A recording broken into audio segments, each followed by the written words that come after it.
Ukraine has carried out one of the deadliest drone strikes on Russia so far, killing at least 13 people and wounding dozens more, according to Russian officials. The attack targeted the city of Nizhnekamsk in Tartarstan, around 900 kilometres east of Moscow. It's home to one of Russia's most advanced oil refineries. Russian officials say civilian and industrial facilities were hit in the attack. And these are some of the latest pictures we have verified of the strikes. Russian regions have also been targeted overnight by Ukrainian drones. And in Ukraine, officials in Kyiv say 5 people have been killed in a Russian artillery attack there. Well, let's speak now to our Russia editor, Steve Rosenberg, who's in Moscow, and our Ukraine correspondent, Dan Johnson, in Kyiv.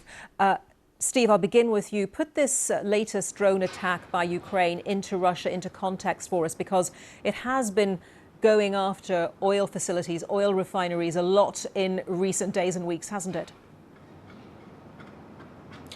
Yeah, I mean, it fits into a pattern. You know, Russians are getting used to waking up to the news that Ukraine has carried out another long-range drone strike deep into Russia.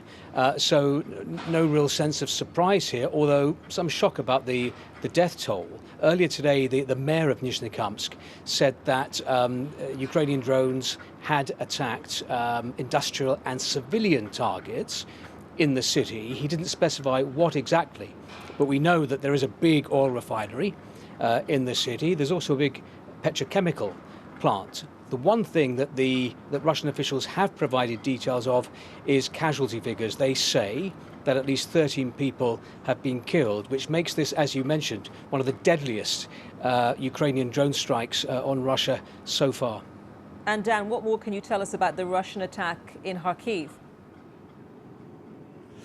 Yes, that was reported overnight in a small village close to the front line in Ukraine's east. Russian shelling, which hit residential areas there. The regional prosecutor's office says that 5 people were killed and that there is an investigation ongoing to gather evidence there into a potential war crime. It shows you the continued threat that people in the east, close to the front line, are facing, but right across Ukraine as well. There was an air raid alert in the last half an hour here in Kyiv, potentially in response to what Russia suffered last night at the hands of Ukraine's long-range drones.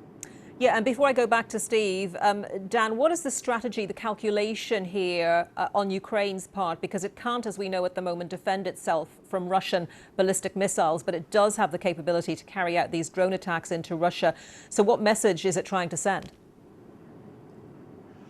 Yeah, that long-range drone capacity is something that Ukraine has invested heavily in improving and increasing, and the amount and distance of attacks have ramped up, especially over the last few weeks and months. Ukraine now has the capability to hit targets hundreds of miles into Russia, and it is doing that repeatedly every night. There were hundreds of drones launched last night. The authorities here haven't commented on the civilian deaths that we're hearing from Russia today, but they have confirmed that they struck that oil refinery and that there was an explosion and a fire. The head of Ukraine's unmanned vehicles unit, essentially the drone unit, said that they were still assessing the consequences of that hit. But they consistently denied targeting civilians and said that this was a target carried out with the aim of reducing Russia's military capability.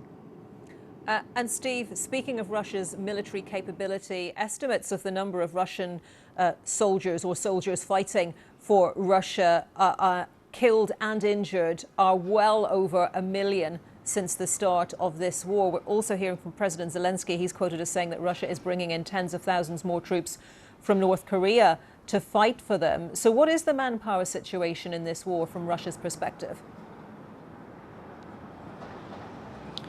Well, Russian officials say that there isn't a problem with manpower, that they're able to get people to fight in this war. The figures that you mention are featured outside the country. Inside Russia, no figures are mentioned about the number of dead. Having said that, you know, when you go from town to town, whether it's villages, towns or cities, you can see in the cemeteries many people many recent graves of people who were fighting in Ukraine. So it's clear that a lot of people have been killed in this war. The other thing I'd say is I was watching Russian state television this morning, how they were covering this attack in Nizhnekamsk. It's quite interesting.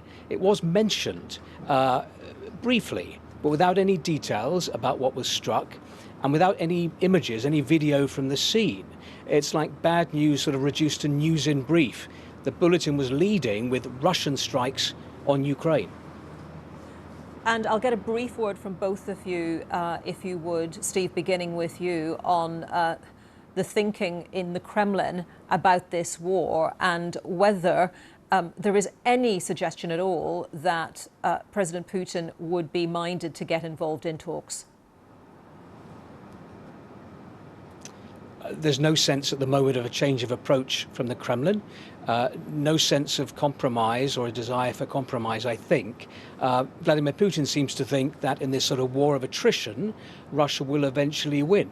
The mood of the people, the mood in the street, is slightly different. Most Russians that we speak to would like a negotiated settlement and for this to end. And a brief thought from you, Dan, if you would, on the Ukrainian perspective on that. Yeah, Ukraine feels it is on the front foot here. There is still that vulnerability with the lack of Patriot interceptors, meaning that Russian missiles still pose a real threat right across Ukraine. But the conflict is essentially frozen in the east. Ukraine has had some success in pushing the Russians back there. And this strategy of increasingly taking the war into Russian territory is designed to hurt the Kremlin in terms of income, damage Russia's economy, mean that there's less fuel and supplies getting to its military. But it's also designed to make the Russian people feel the impact of this war, to give them a taste of what Ukrainians have lived through for the past 4.5 years. The calculation there is that they can do that without impacting too many civilians in terms of casualties and deaths, without losing essentially the moral high ground that they can say, look, we don't target civilians, that's what Russia does. We're just trying to fight, defend ourselves, have an impact and get ourselves in a strong position so that if we do get to any sort of negotiations in terms of concluding this conflict, we can end it on our terms, not Russia's. OK, Dan Johnson, our Ukraine correspondent in Kyiv, and Steve Rosenberg, our Russia editor in Moscow. Thank you both very much.